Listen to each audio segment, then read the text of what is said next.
Et si on pouvait remplacer les pilules à prendre tous les jours par une seule injection par mois? C'est le pari un peu fou de Medincell, une société pharmaceutique française qui veut vraiment changer la donne dans la manière d'administrer les traitements. Alors, pour bien comprendre de quoi on parle, voilà le programme. On va commencer par voir ce qui motive Medincell, leur mission. Ensuite, on plongera dans leur technologie star, la fameuse Bepomo. Après ça, on verra ce que ça donne concrètement pour les patients, on jettera un œil aux finances et on terminera par le verdict des marchés. C'est parti! Voilà, on y est. L'idée de base, c'est ça. Un médicament qui fait son travail pendant un mois complet grâce à une seule et unique injection. C'est vraiment le défi au cœur du projet Medincell. Alors, comment est-ce qu'il compte s'y prendre? Eh bien, pour le comprendre, il faut regarder au-delà du produit. Medincell, ce n'est pas juste une autre entreprise pharma. Non, c'est un projet porté par une véritable mission. On a donc une société française, avec une vision qui dépasse largement nos frontières. Mais ce qui est vraiment intéressant, c'est leur culture d'entreprise. On parle d'environ 140 experts, qui viennent de 25 pays différents. Et attention, ils sont tous actionnaires. Dans le monde de la pharma, où développer un médicament, c'est un marathon, pas un sprint, eh bien cet alignement d'intérêts, c'est absolument fondamental. Ça crée un engagement qu'on ne voit pas partout. Bon, avoir une mission, c'est bien, mais il faut la technologie qui va avec. Et là, au cœur du réacteur Medincell, on trouve Bepodouf. L'analogie est assez simple, mais elle est brillante. C'est un peu comme une éponge microscopique qui va libérer le médicament. Juste une petite parenthèse pour être sûr qu'on est tous sur la même longueur d'onde. On parle ici d'injectable à action prolongée, ou LAI.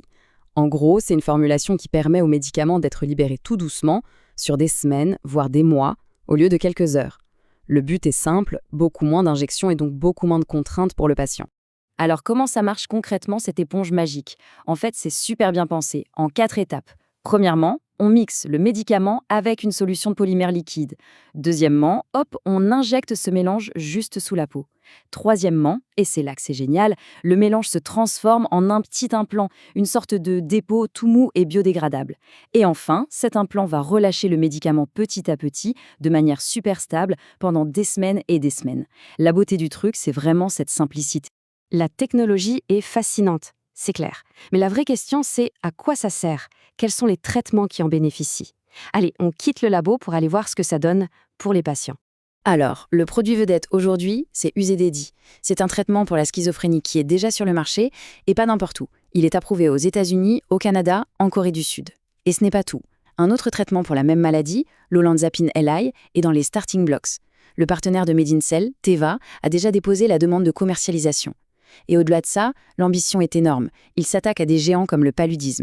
Et justement, ce projet sur le paludisme, il n'est pas passé inaperçu. Il est tellement prometteur qu'il a reçu un soutien de taille. La fondation Bill et Melinda Gates a mis 3 millions de dollars sur la table.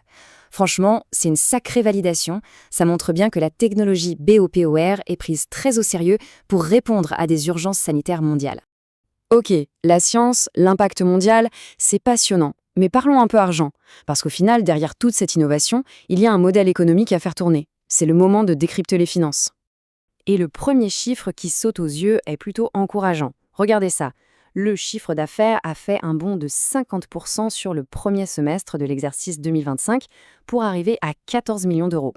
C'est une croissance vraiment solide et elle vient surtout des royalties sur les produits vendus. Ça, c'est bon signe. Ça veut dire que la machine commerciale commence vraiment à prendre de la vitesse. Mais attention, le tableau n'est pas tout rose. La santé financière de Medincell, c'est un peu une médaille à deux faces. D'un côté, on a ce super élan, les revenus qui grimpent, la perte opérationnelle qui se réduit, c'est top. Mais de l'autre, il y a des facteurs qui ne contrôlent pas, notamment le taux de change. Avec un dollar un peu faiblard par rapport à l'euro, eh bien ça pèse sur les résultats et ça pourrait repousser le moment où l'entreprise deviendra enfin rentable.